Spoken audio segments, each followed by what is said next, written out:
4-year-old Brandon Cruz got suspended from school and had to go to work with his father at the North Twin Tower.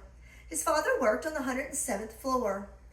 Brandon got bored after a little while and decided to sneak off down to the underground mall so that he could go to the toy store and buy the toys he's been wanting. As he gets in the elevator, about the 89th floor, the elevator stops and there's this boom and a shake, and they become stuck in between floors. And there's a hole in the elevator just large enough for somebody really small to fit through. As everybody in the elevator is an adult except for Brandon, he's the only one small enough. So they help him get through the hole. And when he gets to the other side, outside of the elevator, he promises he'll come back with help. He goes off and he finds individuals that will help him. One of the individuals' names is Richard. They go back and they try to rescue the people in the elevator. Unfortunately, the elevator falls before they're able to rescue them. At this point, Brandon's terrified. He gets in the stairwell. Richard goes with him, and they go up the stairwell to the 92nd floor. They're starting to see flames, and they know that there's fire above them. In the 92nd floor, they're able to locate telephones, and he contacts his father. His father tells him he loves him, and he begs him to go out of the building. Go down, run, get away. His dad promises that he will do everything he can to get back to Brandon. But they both know that he's above the fire and Brandon's below the fire. And the only possible rescue for his father would have to be a helicopter. Brandon promises his dad, and Richard and Brandon, they get into the stairwell and they start making their way down. But panic's ensuing everywhere. People are running and they're trampling each other, and Brandon becomes separated from Richard and the other adults that he was with. Brandon's terrified. He's scared. And then the building falls and collapses. Brandon is cut up by the debris. He's hurt. He lays for what feels like hours in the same spot, waiting for somebody to come along and help him. He finally is able to get up, and he's yelling and calling for somebody. You need to read the book, Ground Zero by Gratz, to find out what happens to Brandon. Does Richard find him? Is he able to get out? What happens to his father? This story, Ground Zero, is about 9/11 and the Twin Towers. This book is by Gratz. Gratz is an American-born author. He was born and raised in Knoxville, Tennessee. He attended the University of Tennessee and earned a bachelor's degree in creative writing. And he also earned a master's degree from UT in education. He then went on to pursue many different careers. He tried his hand at writing radio advertising. He tried to do library shelving. He did newspaper editing and publishing. And finally, he decided to become an 8th grade English teacher. Within 2 years of teaching 8th grade, his wife Wendy became pregnant. And they talked about it and made the decision that he would quit his job, stay home, take care of their daughter, and become a full-time author so that he could pursue his dream of being a writer. His first time that he submitted a book, it was turned down, and he received 15 different rejection letters. Finally, he got on the 16th an offer.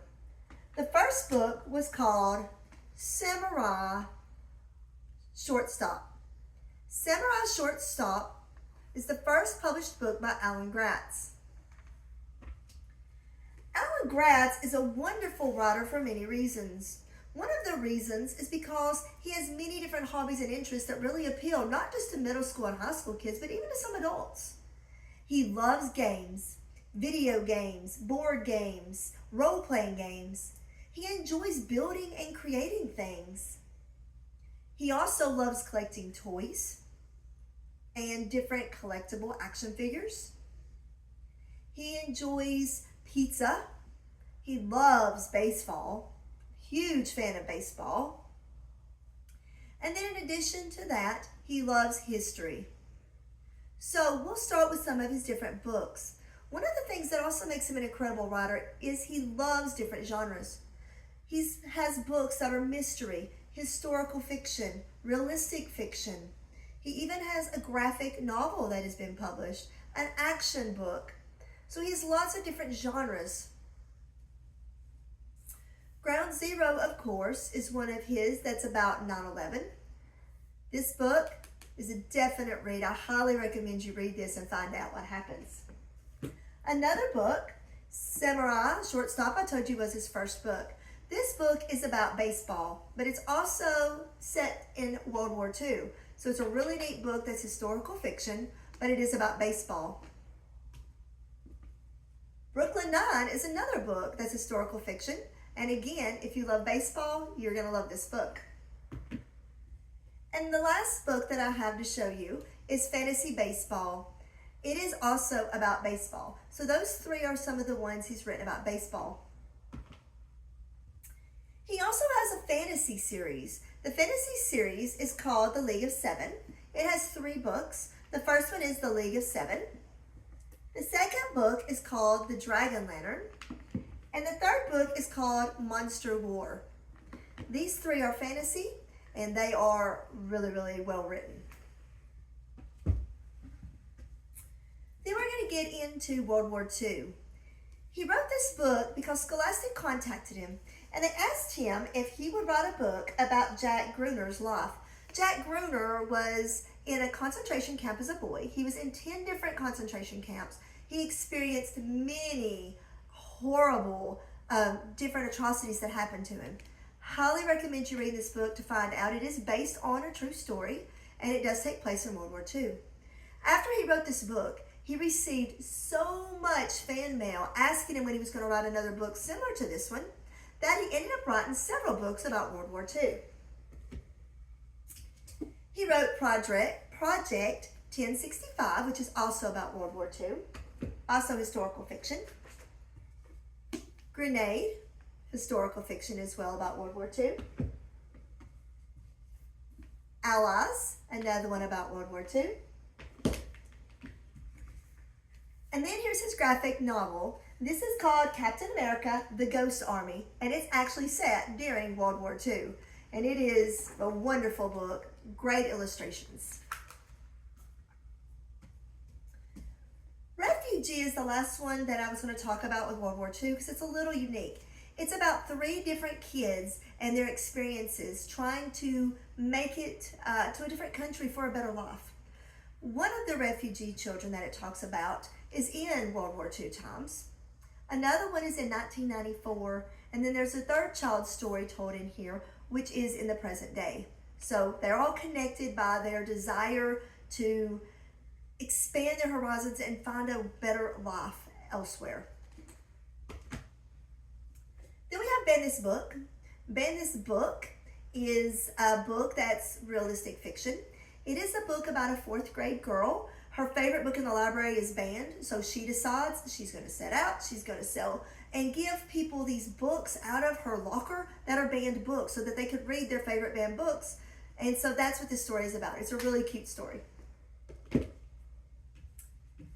There's an action book that's called 2 Degrees. 2 Degrees is actually about wildfires, and it's a really good book if you enjoy reading action stories. And of course, as you know, you hear a lot about wildfires in this day and age. And the last book that I have to show you is called Code of Honor. Code of Honor is a unique story in that it's got a guy and he is so popular in school. He's a star athlete, he does really well. He is excited to go to West Point to join his brother. Unfortunately, his mother is of Iranian descent. And his brother, there's a videotape found, and his brother gets accused of being a terrorist and causing a terrorist attack. So he and his family become, instead of loved by everybody, kind of the enemy of everybody. His friends, people turn against him, their neighbors turn against him. And he goes on a quest to prove his brother's innocence. But is he really prepared to find out about the truth? So Alan Gratz is a great, great novelist. I highly recommend, if you have not read one of his books, yes, it's for middle school students, but his books appeal to high school students and even adults. He is wonderful. If you love history or baseball or so many other topics, he appeals to everybody just through the way that he tells a story. So, hope you enjoy the presentation. Go out, check out Alan Gratz.